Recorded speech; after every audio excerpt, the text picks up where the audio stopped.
It's a video game played by tens of millions. FIFA Soccer, made by industry giant EA, Electronic Arts. Embedded in the game, a mode where players can buy what's called a loot box card pack, either with coins earned in the game or with real cash. The random chance to get a better player for your team. And if you don't succeed, try again. Millions tune in to scenes like this, gamers simply opening card packs, finding out what player they got. But for some people, hard to resist. I was spending probably £80 3 or 4 times in one night when the spending was at its most. Loot boxes are increasingly in the hot seat. Countries around the world are examining whether they constitute gambling. Belgium banned loot boxes in 2018. And a proposed class action in Vancouver also alleges they violate gambling laws. Someone else is reading the insider's words. It's getting harder and harder to defend what is very obviously unregulated gambling that's meant to capitalize on people who obviously don't understand what is happening.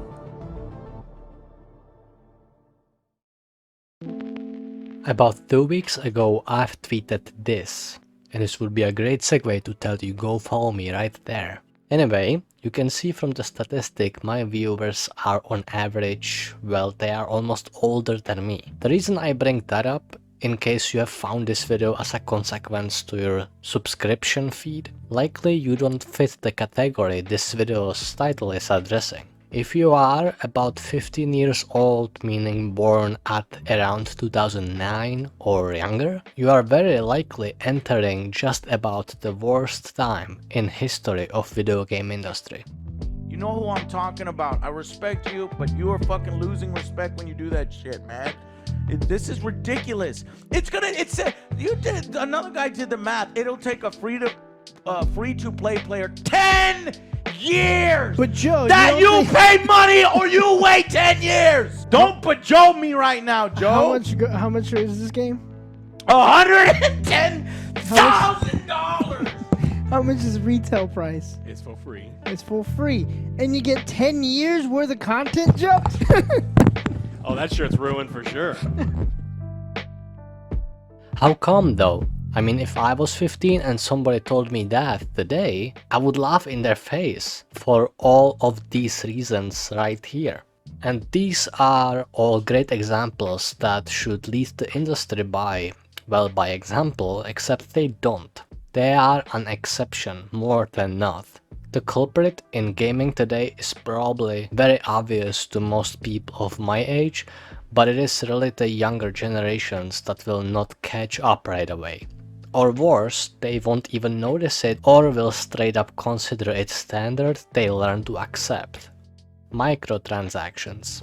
Once serving as a great way to co-found smaller gaming projects, not unlike DLCs. Today though, well, we know that's a different story. Before I will delve further into the topic at hand, namely why are microtransactions in video games turning the entire business model upside down, let me give you absolute basics. Better yet, split the topic of microtransactions to more digestible fronts. There is passive and active kind of microtransactions. Oh, and by the way, this word in itself is incredibly difficult to pronounce, especially with my accent. But while looking up the definitions and alternative words, synonyms, there is basically nothing out there. Which just speaks volumes when it comes to the market and how our language and society is just not completely adjusted to this predatory practice. And the game award goes to, oh man, I have to pay a microtransaction to unlock.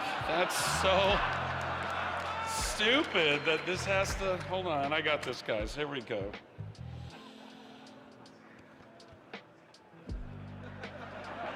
You know it's true, it's really stupid. Right.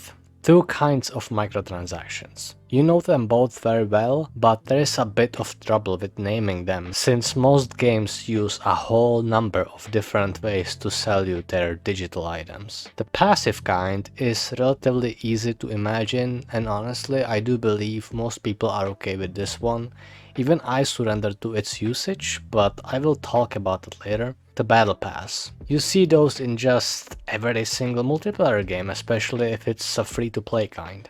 Battle Pass works differently in a whole number of games, depending mostly on just how greedy the corporation behind it is. It can range all the way from basically getting free items from playing the game, but unlocking even more of them if you pay, to paying for a Battle Pass one time, and if you manage to unlock the whole thing, you get enough in-game currency to pay for the next Battle Pass, effectively having every Battle Pass for free as long as you play regularly. This is what Jaeger did with their The Cycle Frontier extraction shooter, and I shamelessly promote it in here while giving massive props for that. Battle passes are part of gaming for a really long time now, and if you are actually in the demographic mentioned before, around 15 years old, you haven't even been alive long enough to remember games not having them. Okay, this is Partenero, guys, and welcome to my channel once again. This time, alright, just left click on it and the book is gonna show up, so you just scroll the book like this. And the first page, it's representing Seattle, a beautiful city in which this event will take place. Up, click again. Okay, so just introduction stuff, shows all the teams. Obviously this is going to update as the tournament progresses. Okay, so this is the first main thing here. This is the predictions. Okay, so here we make predictions on most picked hero. This part, okay, so I'm going to be perfectly honest with my opinions on this. So this is really cool. I like this idea, the all-star team. Very, very cool. Now let's shine a bit of light on the active kind of microtransactions, which you can probably guess is the real source of the big income for most games. And it's exactly what you would expect. Technically, this category would also split in two, but since most games intersect these a lot, I will cover them both here. We are talking about loot boxes and the subsequent items therein.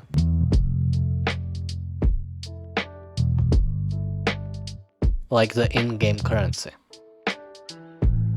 I've explained already that in-game currencies can be found in battle passes too. It's kind of a floater type. The most important part to know about in-game currency is that games that were primarily made to make money will have a clever system to always make you pay a little extra. For example, if you paid your battle pass and unlocked 100 coins, there is always going to be an item you want for 110 coins. Now you will want that 10 coins, but you can only buy 30, 50 or 100. That's in a nutshell how in-game currencies work, again, most of the time. With that out of the way, let's talk loot boxes. Oh! Yeah! This one people just hate and bash every chance they get. Some going as far as calling them legal gambling for children. Is it harsh to call it gambling? I will let you decide that. But the gist of most loot box mechanics is getting these, well, boxes and letting the game RNG decide what you paid for.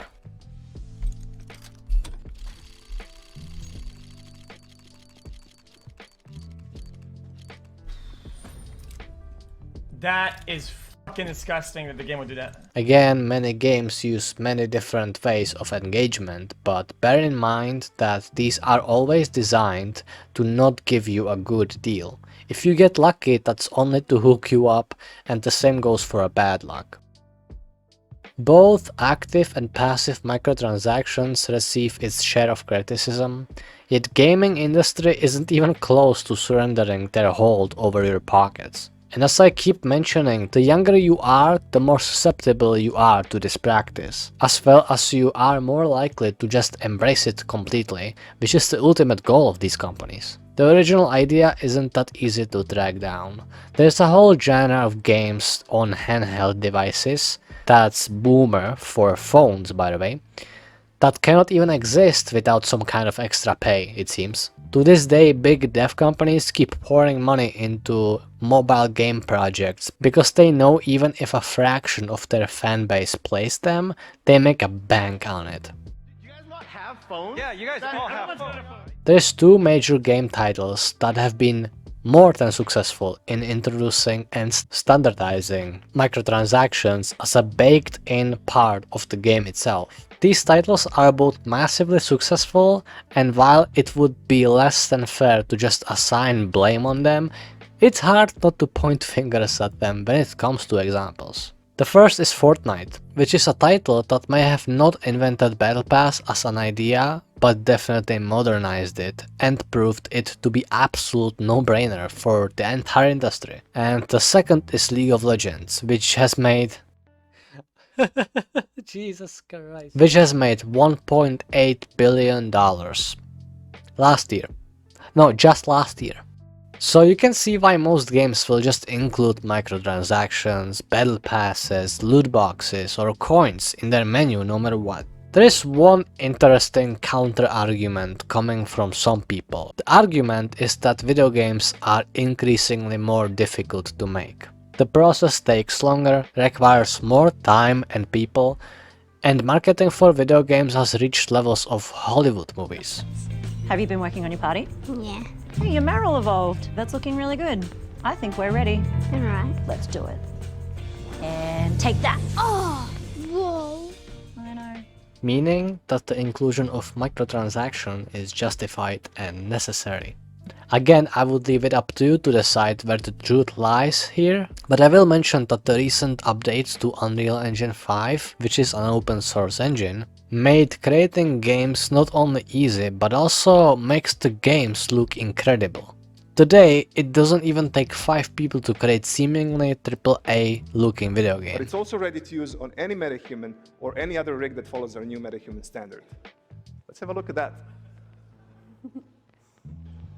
I need performance capture to work like a mirror. I need it to capture whether I'm acting scared or angry.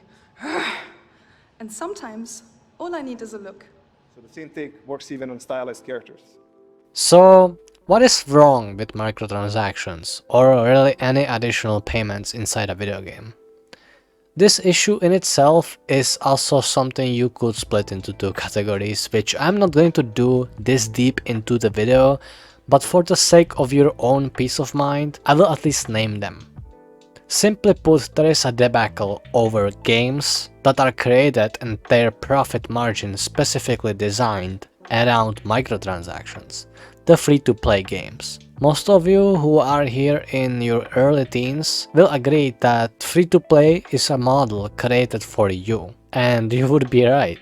I was a kid once too, with no money to spare. And yes, there is no coincidence that a child with little to no self-control or financial intelligence is being offered a completely free video game that just happens to be packed with gambling for children. Nobody is teaching young kids why they should be aware of it, because it seems so innocent. It's a video game, $4 here, $5 there, couple skins, no big deal.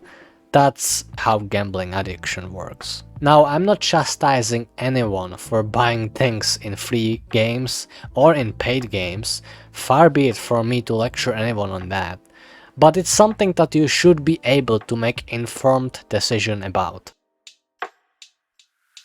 Have you ever seen one of those pictures on the internet? How Times Square would look like without the ads? What I always liked about this image or meme was that this was created in the peak of people starting the trend of getting offended by things that don't affect them at all.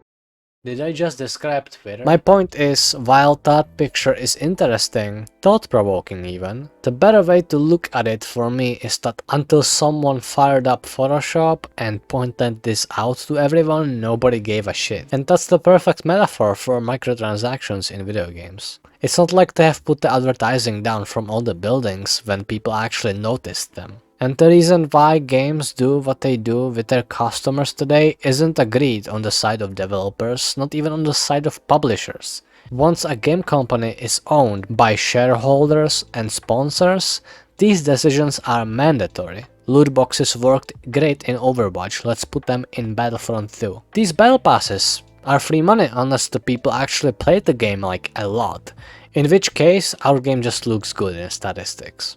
Let's put the battle pass into, well, fucking everything. Just about now you probably think I'm getting mad, that maybe I sound angry. Well, I'm not happy about this, but it goes far deeper than that. See, the reason for this video being made is so that you can watch it and make your own conclusions, not for you to get to the end and find out what can we do to stop it. I've seen people try to battle microtransactions in games for a little over 8 years. These things are not going away, probably not in my lifetime. It will always be frowned upon, but it will never stop making money.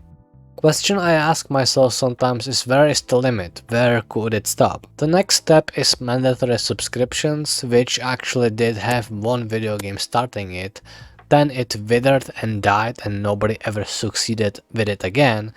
World of Warcraft. Today, instead of paying subscription for a single video game, you pay for this all-you-can-eat buffet. There's all these free video games to download and play as long as you pay your monthly fee. And if you don't use the Game Pass and just forget about it for 5 months because there is nothing good on there and you just got a different game that you like to play now, well then there is 5 payments equal to 1 console game that you could actually own.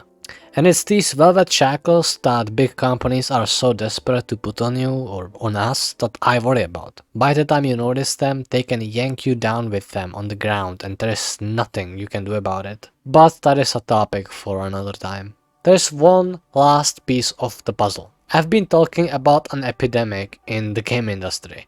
And the reason it's spreading so easily, so quickly and infects everything we like and enjoy is that it's effective. It's consistently showing results, that being making money, and in no small amounts. You won't have to look far to find the disconnect between people who enjoy casual gaming and those who literally dedicate a YouTube channel to it. Casual gamers are, well, they are the reason you or me get to enjoy high-budget video games. They are and always will be the target demographic of every game dev company, for the simple reason that they are always going to be the majority of paying customers. Okay, pause. As I was editing this part of the video, I've realized a lot of you may be thinking at this point that the biggest target audience would be actually children, not the casual players, and the margin is significant, but adults playing video games and more importantly paying for them is still much higher. Okay, back to it. They're also the #1 victim of these microtransaction markets, and more often than not are a big part of the statistics.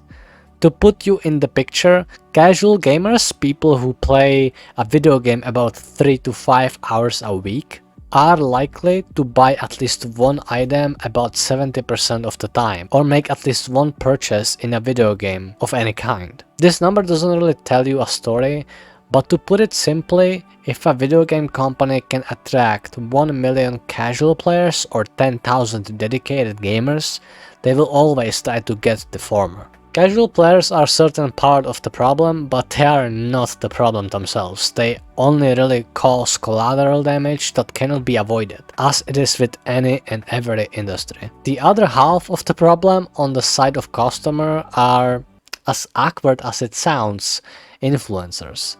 Internet famous people, YouTubers, Twitch streamers. All of these individuals cause catastrophic amounts of damage. And while they are definitely not the sole reason, the entire issue of microtransactions will slow down rapidly, where the specific customers not so inclined to invest obscene amounts of money. Just go on YouTube and search for a catchy phrase like "I bought 1,000 loot boxes" or spending $100,000 on Diablo Immortal. The problems in this area are more than one. An easy argument is that, for example, if people didn't wanna see content like this, it wouldn't exist. Then again, the reason people want to watch this is that most of us can't afford to spend so much on a video game, so we can at least watch it. Hardly any one person or even a group of them is responsible for this. The simplest way to explain it is that as long as companies make money, they will not let it go. And as long as companies make this mandatory, there's always going to be somebody using it.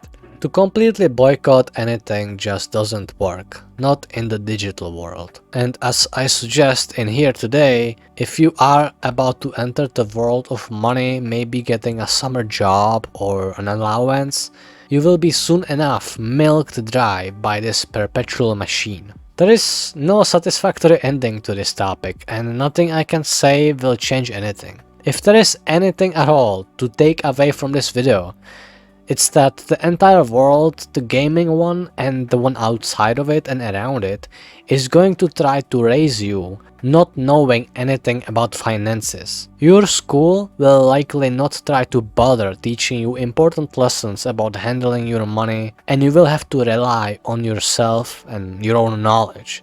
The best thing you can do then is to educate yourself to your best ability. In the description of this video, I will leave you a couple links to other videos on YouTube that can serve you well in this regard. And that's everything from me today. You have yourself a nice glass of milk. See ya.